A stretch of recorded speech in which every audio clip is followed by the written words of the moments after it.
Hindi ba siya nagpaparamdam sa'yo? Tapos meron kang gamit niya na nasa iyo pa hanggang ngayon. O yan ang tuturo natin today. Para magparamdam siya gamit yung kanyang lumang gamit na nasa iyo pa hanggang ngayon. Bago ang lahat, syempre tingnan muna natin itong testimonial galing sa isa sa mga love ritual clients ko. Hanga talaga ako, sir. Di ako makapaniwala, galing mo mag-ritual. Siya ang kusa nagparamdam sa akin ngayon, sir. Hindi ako matagal ko na siyang, matagal ko na daw siyang kinalimutan. Ayun, bigla nagparamdam. Tama po yung sinabi mo, after 4 months, magpaparamdam na siya. Sabi ko naman sa kanya, ayaw mo lang kasing maniwala. Ano pang gagawin natin doon sa lumang gamit niya para magparamdam siya ulit? Kunin mo yung lumang gamit. Pagkatapos nun ay, kukuha ka ng isang piraso ng bond paper.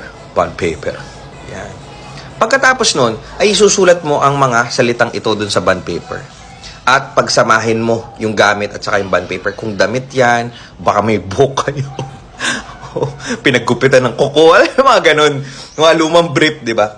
Isama mo yung papel na yan dun sa gamit. Tapos ibalot mo ng plastic na kulay pula. Hanap ka ng plastic na kulay pula or eco bag na kulay pula.